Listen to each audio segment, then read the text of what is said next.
The first 2 episodes of A Murder at the End of the World are here, and quite honestly, they've exceeded my expectations. And I was expecting it to be pretty good, but man, we're off to a really good start. So in this video, I'm going to break down the events of the first 2 episodes, and then I'll get into my thoughts at the end. With each new episode that drops, I'm going to be posting one of these videos, so be sure to subscribe so you don't miss out on any of those. Let's get to it. Episode 1 opens with Darby Hart, our main character, doing a book reading of her first book, The Silver Doe, at a local bookstore. Darby tells everyone that her father was the county coroner, which meant she spent a lot of time around dead people. She goes on to say there are 40,000 unidentified dead in the US, half of which are accidental and the other half being unsolved murders, like the Jane Doe that turned up on the edge of her town, with the only remains being her bones and a pair of silver earrings. Darby clearly has an extensive history of examining bodies and determining cause of death. This, along with her hacking skill set, will likely be a fundamental component of this story moving forward.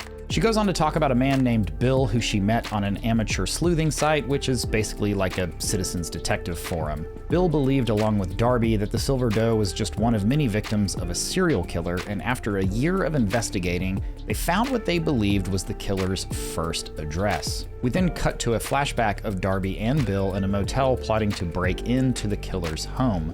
Upon arriving, Darby hacks the garage door to gain entry to the home, and they get to work tearing up the basement floor. After having no luck, they fall asleep on the floor, and when they awake in the morning, Darby notices something off about the stairs.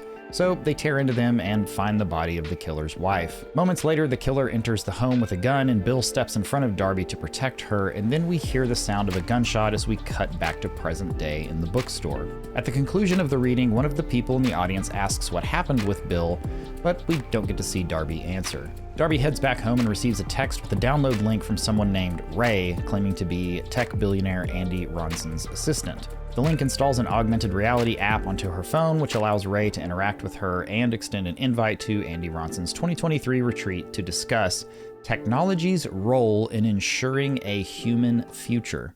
I think the words used here are a clue as to what exactly is going to happen in this show. It's possible that the entire intent of this retreat was, in fact, to kill Bill, which actually, now that I think of it, in episode 2, we see his screen name on the online forum is Kill Bill, which, I mean, yes, Kill Bill's a popular movie, but interesting anyway.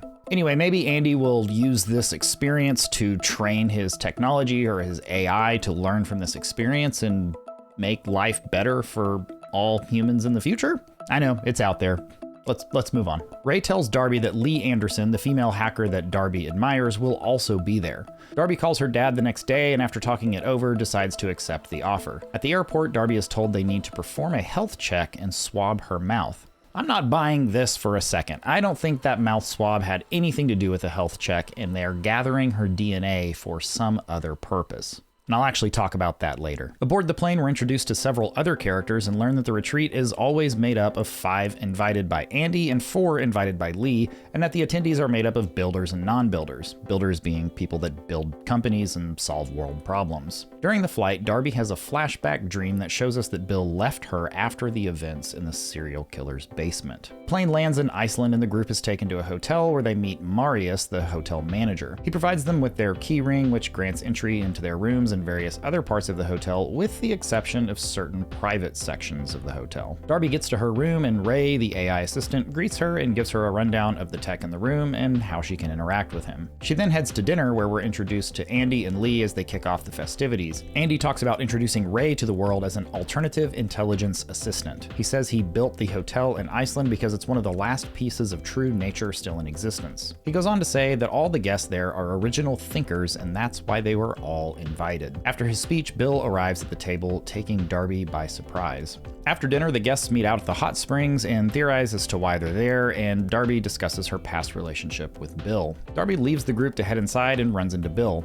They head out on a walk, and Darby asks Bill why he really accepted the offer to the retreat, and he says that he came for Lee. Darby asked Bill why he left her, and he said he couldn't be as brave as she needed him to be. And Bill then says, "I need to tell you something.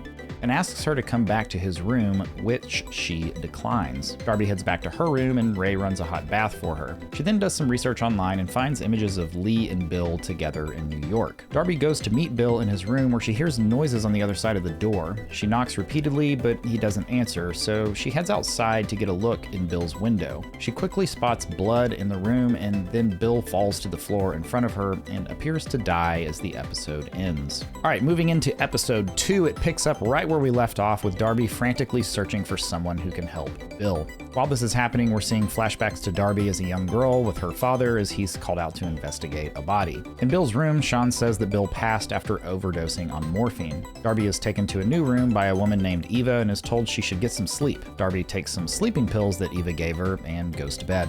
While sleeping, we see another flashback, this time of an older Darby who's taken with her dad to another crime scene, this time to the remains of the Silver Doe, which inspired Darby's book. Darby helps her dad with the autopsy and he asks her to take everything to storage, and she does, with the exception of the earrings, which she keeps with her. She takes them home and begins researching the earrings online. She ends up on a sleuthing site where she first meets Bill.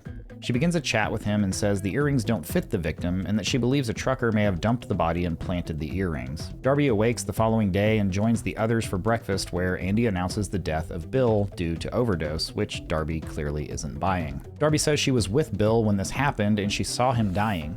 Everyone assures Darby that she's overthinking it, and Andy works to convince everyone that they shouldn't cancel the retreat even after the death of Bill, and everyone agrees to stay. Darby clogs a toilet to cause a distraction, pulling Marius away from the front desk so she can reprogram her ring to get access to Bill's room. Darby then disables Ray's recording features and uses him to ask questions about common injection sites for drug users. This information makes it seem very likely that Bill was actually murdered. Darby uses baby powder to try to find prints on the needle but is unsuccessful, and at that moment, Lee enters the room wearing gloves. She searches the room, seeming to look for something specific, but having no luck. Lee heads back to the group and Darby follows. When they arrive, Martin is showing a film that he created in collaboration with Ray. Darby sits beside Lee and tells her what she found and that she believes someone in the room killed Bill. Darby asked Lee what she was looking for, and she said signs because she also didn't believe it was an accidental overdose. Lee goes on to say that the wireless camera footage would have clues, but Darby says she'd need the SSID and password to gain access. Lee refers Darby back to the hack she used to open the garage doors in her book, insinuating that the same hack could be used here as well.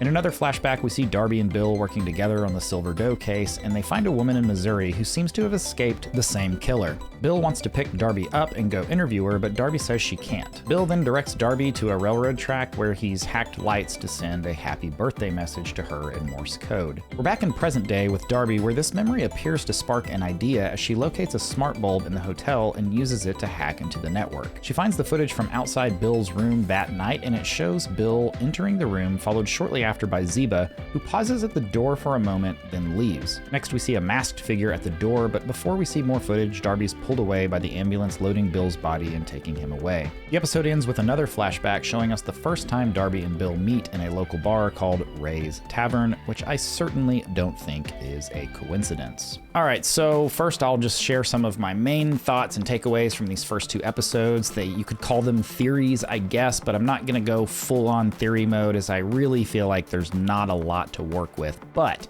there were some very interesting takeaways and things that I think really should be taken note of as we move into more episodes. And the first one is that mouth swab. Again, I don't think that was a health check. I think that there's more behind that. Maybe it's going to be used to frame Darby and make it look like she's the one that actually killed Bill so that none of these ultra wealthy people have to take the fall for that. But again, it could be and probably is something completely different.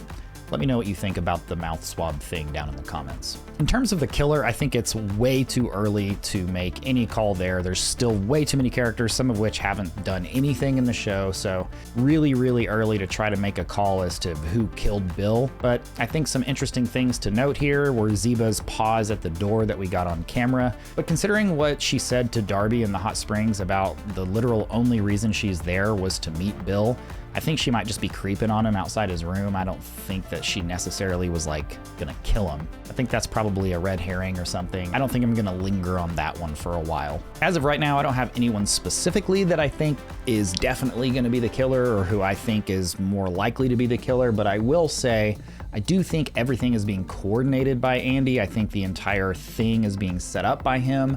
I do think there was intentionality behind it. Somebody was meant to die. It's possible that even Andy intended for Bill to be the one that died. I do think Andy is the main architect of everything, and I think ultimately everything is gonna roll up into some technological thing that he's working on. And that segues nicely into my next point, and that is the tavern being called Ray's and it being part of Darby's flashback. I can't help but think that we're in some type of Black Mirror type thing where Darby's DNA was gathered before the plane ride.